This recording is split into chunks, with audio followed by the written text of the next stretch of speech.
என்னோட ரீல்ஸ்ல கெட்ட வார்த்தையில கமெண்ட் போடுற ஆர்சிபி ஃபேன்ஸை ரோஸ்ட் பண்ணி பார்த்திருப்பீங்க. முதல் முறையா என்னோட ரீல்ஸ்ல கெட்ட வார்த்தையில கமெண்ட் போட்ட ஒரு சிஎஸ்கே ஃபேனை ரோஸ்ட் பண்ண போறேன். என்ன ப்ரோ சொல்றீங்க, என்ன சொல்றீங்க? எஸ், எனக்கும் அதே ஷாக்கு தான். நேத்து தலை எம்எஸ் தோனிக்காக ஒரு வீடியோ போட்டேன். அதுல வந்த கமெண்ட் தான் வாங்க படிப்போம். ஃபேன் ஆஃப் கிளவுடியோ சூ முடினு இர்ரா புன்னகை, நானும் தோனி வெறியன் தான். ஆவுனா வீடியோ புன்னகைய அள்ளிக்கு வாரையா என்ன பாசை இது? இருங்க, உங்களுக்கு வந்து அதே டவுட் தான் எனக்கும் வந்தது. எவனோ ஆர்சிபி ஃபேன் மாறுவேஷத்துல வந்து இந்த வேலையை பார்த்திருக்கான் அப்படின்னு தான் நானும் நினைச்சேன். ஆனஸ்டா உடனே போய் ப்ரொஃபைலை செக் பண்ணேன். ட்ரஸ்ட் மீ, உண்மையாவே தலை தோனி வெறியன் தான், சிஎஸ்கே ஃபேன் தான். எப்போ ஒரு தலை தோனி ஃபேனே சிஎஸ்கே ஃபேனே நான் வீடியோ போடுறது பிடிக்கலன்னு சொல்லிட்டாரோ, இனிமேல் நான் வீடியோ போட மாட்டேங்க, சோகமா இங்க இருந்து நான் கிளம்புறேன் அப்படின்னு சொல்லுவேன். பாத்தியாடா, அப்படிதான்டா வீடியோ போடுவேன், அப்படிதான் போடுவேன்.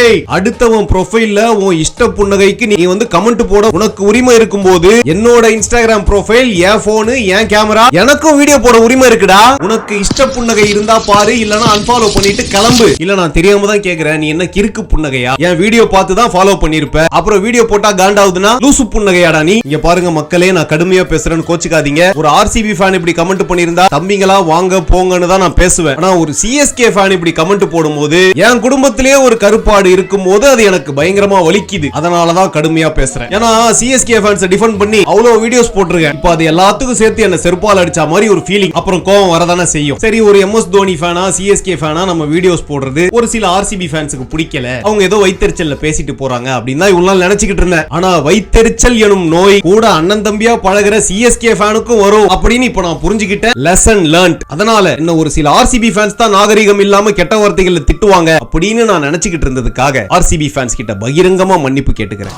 சிஎஸ்கே ஓட வர்ஸ்டான சீசன் இந்த சீசன். அப்ப கூட கர்வமா தௌலத்தா வீடியோ போட்டவனா, ஆனா இப்போ ஒரு சிஎஸ்கே ஃபேனா தலை குனிஞ்சு கூனி குறுகி வெக்கப்படுறேன், வேதனைப்படுறேன், அவமானப்படுறேன். சிஎஸ்கே ஃபேன் சார்பா சில பல புல்லட்டுகளை என் மார் மேலையும் தோல் மேலையும் வாங்கினதுக்கு நல்லா செஞ்சுட்டடா அம்பி.